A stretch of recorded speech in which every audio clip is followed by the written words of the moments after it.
Hello everyone, welcome to the class. आज हम current affairs की एक न्यूज़ कवर करेंगे।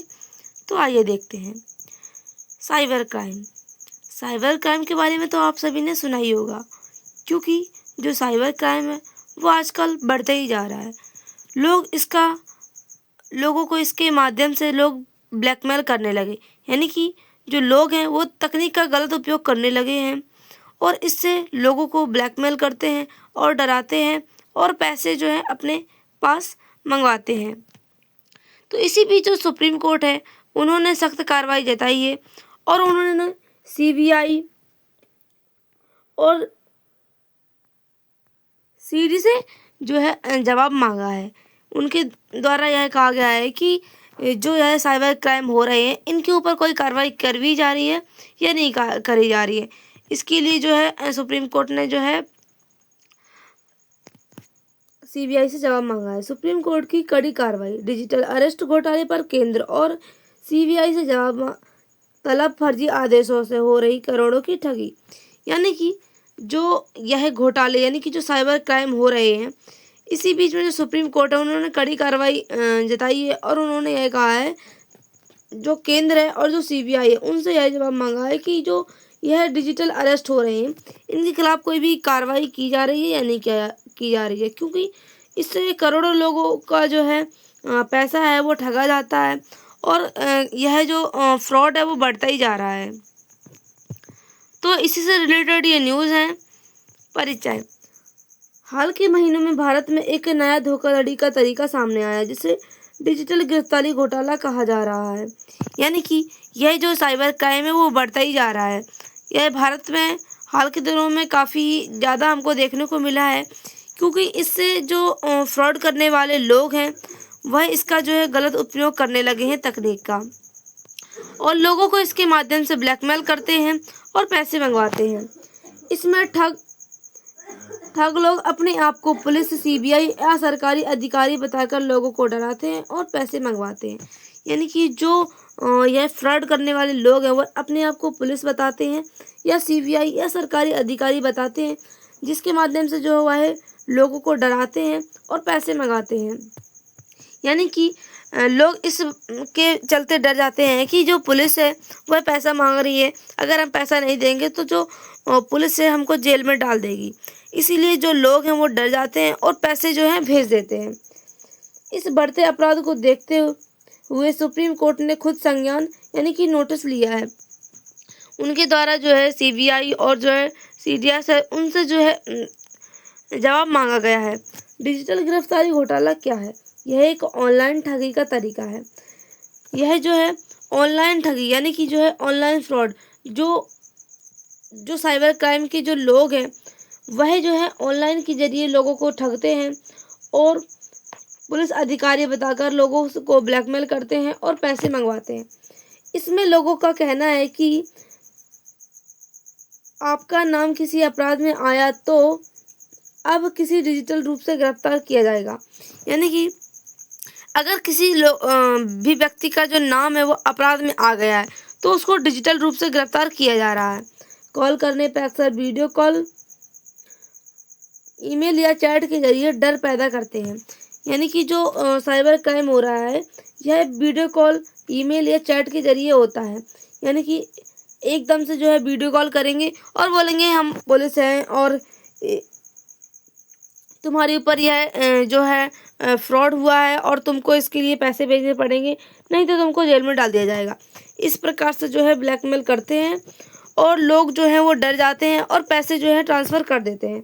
वे कहते हैं कि उनका केस सीबीआई या पुलिस के पास है और फिर पैसे या बैंक डिटेल्स मांगते हैं। यानी कि जो भी केस उनके ऊपर लगाया गया है उसे केस के उनका कहना होता है कि जो केस है वह पुलिस और सीबीआई के पास है, अगर वह पैसे और बैंक डिटेल्स नहीं बताएंगे तो यह जो है इससे जो है लोगों को गिरफ्तार कर लिया जाएगा। यह घोटाला कैसे चलता है? ठग व्यक्ति को कॉल या वीडियो कॉल करता है। यानी कि जो ठग करने वाले लोग हैं वह व्यक्ति को वीडियो कॉल या कॉल करते हैं और खुद को सरकारी अधिकारी या सीबीआई अधिकारी बताते हैं और कहते हैं कि उनकी जो खिलाफ केस है वह ड्रग्स या मनी लॉन्ड्रिंग के नाम में आया है।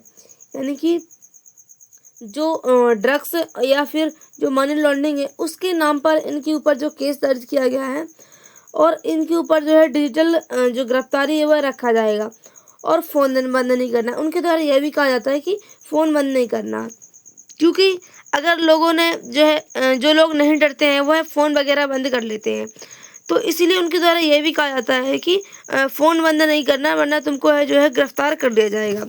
फिर डराकर कहते हैं कि केस बंद करवाना है तो ऑनलाइन पैसे भेजो, और कई लोग डर जाते हैं और पैसे भेज देते हैं, जिससे जो है वह लोग जो है ठग जाते हैं।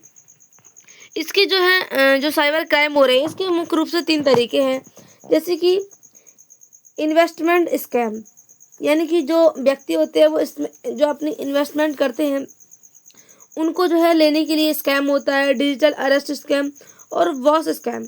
यानी कि जो इन्वेस्टमेंट स्कैम है इसके बारे में देखें तो जो फर्जी सोशल मीडिया प्रोफाइल से जल्दी अमीर बनो ग्रुप में फंसाते हैं। यानी कि ऐसे ग्रुप आपने देखे होंगे जिसमें कहा जाता है कि आप कम पैसे भेजो और तुमको जो है ज़्यादा पैसे मिलेंगे। यानी कि जो है आप कुछ कम पैसे भेजो, आपको कुछ दिनों में जो है बढ़ाकर पैसे मिलेंगे, जिसके माध्यम से जो है वह पैसे जो है वो ठग लिए जाते हैं। यानी कि जो पैसे हैं जो आप भेजते हैं उनको वापस नहीं लिया जाता है। छोटे निवेशों पर झूठा मुनाफा दिखाकर लाखों करोड़ों लोग ठग जाते हैं।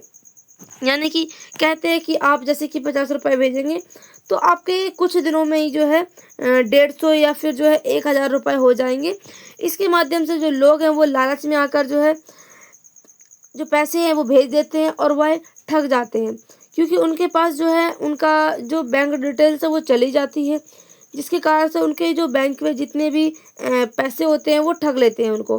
ठगी नेटवर्क कंबोडिया, लाओस, वियतनाम जैसे देशों में यह ज़्यादा चल रहा है। डिजिटल अलर्ट स्कैम, ठग खुद को सीबीआई, पुलिस या ईडी अधिकारी बताकर फ़ोन करते हैं। यानी कि जो ठग व्यक्ति होते हैं वो खुद को सीबीआई या पुलिस अधिकारी बताकर फ़ोन करते हैं। नकली कॉल, फर्जी दस्तावेज और झूठे कोर्ट ऑर्डर के नाम पर जो है डराते हैं और पैसे वसूल करते हैं। बॉस स्कैम, ठग खुद को कंपनी के सीईओ, सीएफओ बताकर कर्मचारियों से संपर्क करते हैं। यानी कि जो कंपनी के कर्मचारी होते हैं, यानी कि यह जो स्कैम है वह बॉस के नाम पे होता है, क्योंकि जो कंपनी के जो सीईओ होते हैं और सीएफओ होते हैं उस कंपनी के जो कर्मचारी होते हैं उनको इसके नाम पर जो है संपर्क किया जाता है और इसके माध्यम से जो है उनसे पैसे ऐंठे जाते हैं। फर्जी अकाउंट से मैसेज भेजकर भुगतान या गिफ्ट कोड मांगते हैं। यानी कि जो है दूसरा कोई फर्जी अकाउंट बना लेते हैं ये लोग और उस अकाउंट से जो है मैसेज भेजते हैं और जो है पैसे या कोड मांगते हैं, भुगतान कोड। कर्मचारी असली समझकर पैसे या जानकारी दे देते हैं। यानी कि वह जो है असली अपने बॉस को समझकर जो है जानकारी है और वो पैसे हैं वो दे देते हैं। यह जो डिजिटल अरेस्ट स्कैम चल रहा है इसकी पहचान कैसे करें? अगर हम देखें तो जो पुलिस होता है किसी भी व्हाट्सएप पर कॉल नहीं करती है, पुलिस व्हाट्सएप पर एफआईआर की कॉपी नहीं भेजती है, पुलिस किसी भी पैसे की डिमांड नहीं करती है, पुलिस तुरंत पैसे या पर्सनल जानकारी देने के लिए डराती नहीं है, पुलिस कॉल के दौरान अन्य लोगों से बात करने की से नहीं रोकती है। यानी कि अगर हम देखें तो जो पुलिस होती है वह जो है ऑनलाइन के जरिए किसी भी प्रकार की जो है काम नहीं करती है, जैसे कि जो है एफआईआर भेजना और व्हाट्सएप के द्वारा कॉल करना और अपनी जानकारी को जो मांगना है यह सब जो है पुलिस नहीं करती है। तो अगर कोई आपको ऐसा साइबर क्राइम यानी कि कोई कॉल ऐसा आता है जिसमें आपको यह कहा जाता है कि आपके ऊपर जो है कोई एफआईआर दर्ज है और आपसे बैंक डिटेल्स मांगता है, आपकी जो निजी जानकारी है उसको मांगता है, तो आपको नहीं देना है। आपको यह समझ जाना है कि यह जो कॉल है यह जो है साइबर क्राइम है। सुप्रीम कोर्ट ने कहा कि यह गंभीर समस्या राष्ट्रीय समस्या बन चुकी है, क्योंकि यह जो है पूरी देश के लिए काफ़ी खतरा बनता जा रहा है। इससे जो लाखों लोग हैं, लाखों लोगों के जो पैसे हैं वो ठग जाते हैं।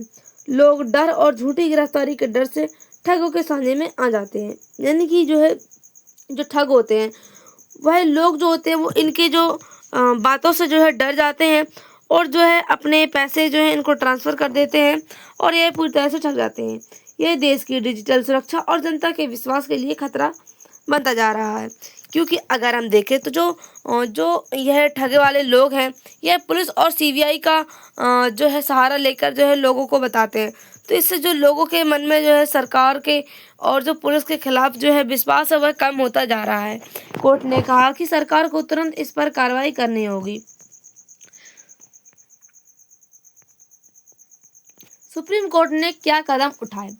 कोर्ट ने केंद्र सरकार और सीबीआई दोनों से लिखित जवाब मांगा, यानी कि उनसे जो है यह रिपोर्ट मांगी है और पूछा है कि जो साइबर क्राइम अपराध जो हो रहे हैं इनको रोकने के लिए क्या कोई नया कदम उठाया गया है।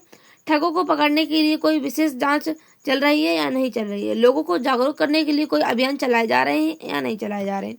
यानी कि यह जो साइबर क्राइम हो रहा है इसके लिए कोई भी कदम उठाया जा रहा है जिसको इससे रोका जा सके।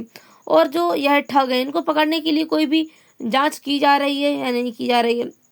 और इससे जो है जो लोग हैं लोगों को इसके बारे में जागरूक किया जा रहा है अभियानों के द्वारा या नहीं किया जा रहा है। ऐसा जो है सुप्रीम कोर्ट के द्वारा पूछा गया है। सरकार से उम्मीदें और निर्देश, जो है सुप्रीम कोर्ट है उनको जो है सरकार से उम्मीदें और निर्देश हैं कि कोर्ट चाहता है कि सरकार जो है राष्ट्रीय स्तर पर साइबर सुरक्षा अभियान चलाए, यानी कि लोगों को इसके बारे में जागरूक करे। और जो लोग हैं वह इस तरह के जो कॉल्स हैं अगर वह उठा भी लेते हैं तो इन कॉल्स का जो जवाब मांगते हैं, यानी कि जो अपनी निजी डिटेल्स मांगते हैं और पैसे मांगते हैं उनको ना भेजे। सोशल मीडिया और बैंकिंग सिस्टम को सुरक्षित बनाए, यानी कि जो हमारी सोशल मीडिया और जो बैंकिंग सिस्टम है उसको सुरक्षित बनाया जा सकता है। अगर यह किसी भी प्रकार का कॉल आता है तो अपनी निजी डिटेल्स जो होती हैं वो किसी को नहीं देनी चाहिए। लोगों को शिक्षित करें ताकि वो फर्जी कॉल्स में ना फंसे, यानी कि जो यह फर्जी कॉल्स आते हैं उनमें लोग ना फंसे। इसके लिए जो है लोगों को शिक्षित करना पड़ेगा ताकि लोग जो हैं इन कॉल्स का जो है किसी प्रकार की जो कॉल्स आते हैं इनमें ना फंसे। पुलिस और साइबर सेल को मजबूत बनाया जाए, यानी कि जो साइबर क्राइम जो हो रहे हैं इनके लिए जो है मजबूत कार्रवाई की जाए और इससे लोगों को बचाया जाए। ऐसे घोटालों से बचने के लिए उपाय क्या हो सकते हैं? किसी भी कॉल पर अपनी निजी जानकारी या बैंक डिटेल्स ना दें, यानी कि कोई भी कॉल आपको आता है तो उस कॉल पर जो है किसी भी प्रकार की जो अपनी निजी जानकारी है और बैंक डिटेल्स है उसको ना दें। अगर कोई खुद को सीबीआई या पुलिस बताए तो पहले इसके बारे में पुष्टि करें कि वह सही भी बोल रहा है या फिर जो है यह फ्रॉड है। असली सरकारी विभाग जैसे पैसे ट्रांसफर करने को नहीं कहते, यानी कि जो असली सरकारी विभाग होते हैं या पुलिस होती है वह जो है पैसे ट्रांसफ़र करने को नहीं कहते हैं। इसके लिए आपको जो है शिकायत करनी चाहिए, जैसे कि जो वेबसाइट है cybercrime.gov.in. यह जो इसकी वेबसाइट है इस पर जो है इसकी शिकायत करनी चाहिए। और इसके लिए एक हेल्पलाइन नंबर भी है 1930। इस हेल्पलाइन नंबर पर जो है हमको कॉल करके इसके बारे में बताना चाहिए। भारत में डिजिटल अपराधों की स्थिति। भारत में हर साल लाखों लोग ऑनलाइन ठगी का शिकार हो रहे हैं। एनसीआरबी की रिपोर्ट के अनुसार 2022-24 के बीच साइबर अपराधों में 200% अधिक तक की वृद्धि हुई है। इसमें से 60% अपराध मोबाइल और सोशल मीडिया से जुड़े हुए हैं। यानी कि अगर हम देखें तो यह जो फ्रॉड है वो कितनी अधिक मात्रा में होने लगे हैं और इससे लोग जो हैं इसका काफ़ी बड़ी मात्रा में जो है शिकार हो रहे हैं। डिजिटल गिरफ्तारी जैसे नए घोटालों लोगों के विश्वास को हिला रहे हैं, क्योंकि जो लोग हैं उनका जो है सरकार और जो पुलिस है इसके ऊपर विश्वास बन रखा है। लेकिन जो यह ठग है यह जो है सरकार के खिलाफ जो है जो भी विश्वास लोगों का बन रखा है उसको जो है कमज़ोर करते जा रहे हैं। सुप्रीम कोर्ट की कार्रवाई का महत्व। यह निर्णय जनता की सुरक्षा और अधिकारों की रक्षा के लिए है, यानी कि जो सुप्रीम कोर्ट का निर्णय लिया गया है तो यह निर्णय जो है वो जनता की सुरक्षा और जनता के जो अधिकार है उनकी रक्षा के लिए लिया गया है। इससे सरकार का पर दबाव बनेगा कि वह साइबर अपराधों पर कड़ी नीति बनाए, यानी कि जो भी ये सब साइबर अपराध हो रहे हैं, साइबर क्राइम हो रहे हैं, उनके खिलाफ जो है कड़ी से कड़ी नीति बनाई जाए और उनको पकड़ा जा सके। इससे भारत में डिजिटल कानूनों और जागरूकता को मजबूती मिलेगी, यानी कि जो डिजिटल कानून है उसको जो है काफ़ी जो है जागरूकता मिलेगी। इसके लिए चुनौतियाँ क्या हो सकती हैं? चुनौतियाँ ठग एआई, डिफेक और फर्जी कॉल का इस्तेमाल करते हैं। तो जो यह चुनौती है, यानी कि जो ठग करने वाले लोग हैं वो फर्जी कॉल का इस्तेमाल करते हैं। तो आप जो है इस प्रकार के जो फर्जी कॉल्स हैं उनको ना उठाएं। अगर आप उठा भी लेते हैं तो वह किसी भी प्रकार की अपनी आपकी जो निजी जानकारी मांगते हैं उनको वह ना दें। पहचान मुश्किल, अपराधी विदेशी नंबर और वीपीएन से काम करते हैं, यानी कि यह जो है आपके जो है किसी भी पहचानने वाले लोगों की जैसे बात करेंगे और आपको यह पहचान मुश्किल हो जाएगी कि यह जो है कोई असली जो है अधिकारी है या कोई फ्रॉड है। जागरूकता की कमी, लोग असली नकली कॉल में फ़र्क नहीं कर पाते, यानी कि उनको यह पता नहीं चल पाता है कि यह जो है फ्रॉड है या जो है असली कॉल है। कमज़ोर साइबर कानून, पुराने कानून नई तकनीक को नहीं कवर करते हैं, यानी कि जो पुराने कानून बन रखे हैं पहले से वह जो नई तकनीक आ रही है उसको कवर नहीं कर पा रहे हैं। डिजिटल सुरक्षा कमज़ोर, डेटा लीक होने से ठगों को जानकारी मिलती है, यानी कि जो डेटा है लोगों का जो डेटा है वह लीक होता है, तो इससे जो लोग जो ठग करने वाले लोग हैं उनको जो है लोगों की निजी जानकारी मिल जाती है, जिसके माध्यम से वह लोगों को डराते हैं और जो है पैसे ऐंठते हैं। अंतर्राष्ट्रीय सहयोग की कमी, विदेशी अपराधियों तक पहुंचना कठिन है, यानी कि जो अंतर्राष्ट्रीय सहयोग है वो उसमें काफ़ी कमी हो रही है, जिससे जो ये अपराध हैं जो अपराध करते हैं उन तक पहुंचना काफ़ी कठिन हो गया है। शिकायत प्रक्रिया जटिल, लोगों को नहीं पता कहाँ शिकायत करें, यानी कि लोगों को इसके बारे में जानकारी ही नहीं है कि उनको कहाँ पर शिकायत करनी चाहिए और कहाँ पर नहीं करनी चाहिए। जो लोग हैं वह इसके माध्यम से जो ठग करने वाले लोग हैं वह लोगों को डराते हैं और लोग डर जाते हैं। उनको इसके बारे में पता नहीं होता है, क्योंकि कि जो इसके बारे में है हम कहीं शिकायत भी कर सकते हैं। भरोसे से क्या संकट, जनता का डिजिटल सिस्टम पर भरोसा घट रहा है, यानी कि जो डिजिटल सिस्टम है उस पर जो है जनता का भरोसा है वो घटता जा रहा है और जो सरकार है उस पर भी भरोसा है वो घटता ही जा रहा है, क्योंकि यह जो ठग करने वाले लोग हैं वह सरकार का नाम बताते हैं, पुलिस बताते हैं अपने आप को और सीबीआई बताकर जो है जनता को ठगते हैं। सोशल मीडिया का गलत उपयोग, फर्जी प्रोफाइल से ठगी बढ़ी, यानी कि जो यह ठग करने वाले लोग हैं वह फर्जी प्रोफाइल्स बनाते हैं और लोगों को ठगते हैं। बड़ा अपराध नेटवर्क, अंतर्राष्ट्रीय गैंग इसमें इस्तेमाल शामिल है, यानी कि जो अंतर्राष्ट्रीय गैंग है वह इसमें शामिल है।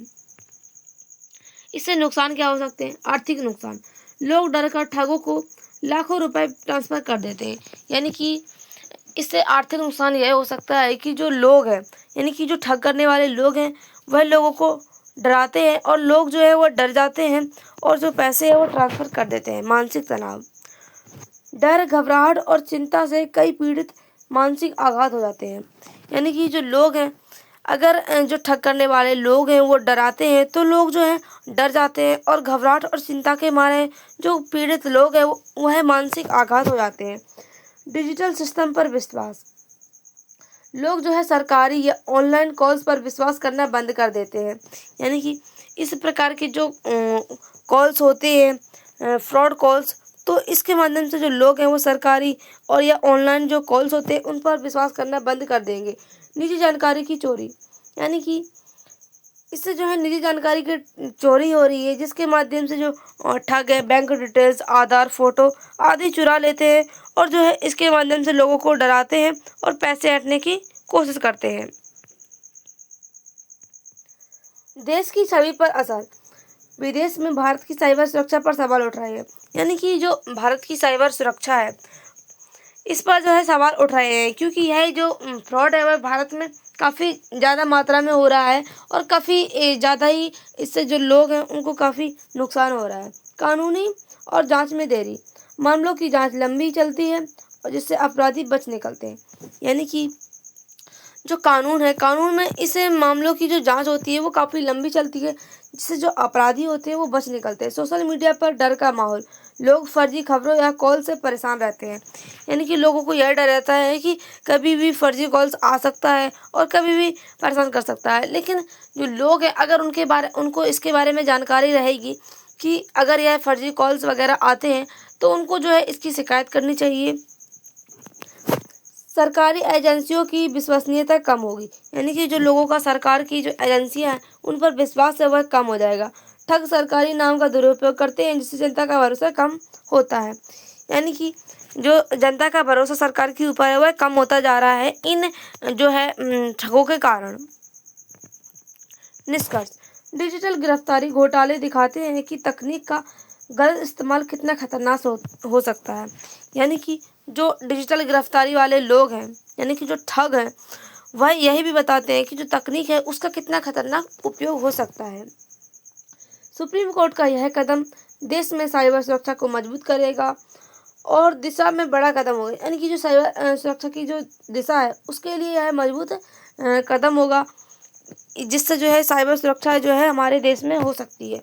अब जरूरी है कि सरकार, पुलिस और जनता तीनों को मिलकर सतर्क होना पड़ेगा और जिस तरह के जो यह फ्रॉड यानी कि साइबर क्राइम जो कॉल्स आते हैं, इसकी जानकारी जो लोग हैं वह इसकी जो है शिकायत करें और जो है इसके माध्यम से जो है पुलिस को बताएं, जिससे जो है यह जो फ्रॉड करते हैं वह पकड़े जाएं और किसी प्रकार का जो है साइबर जो सुरक्षा है उसको खतरा ना हो।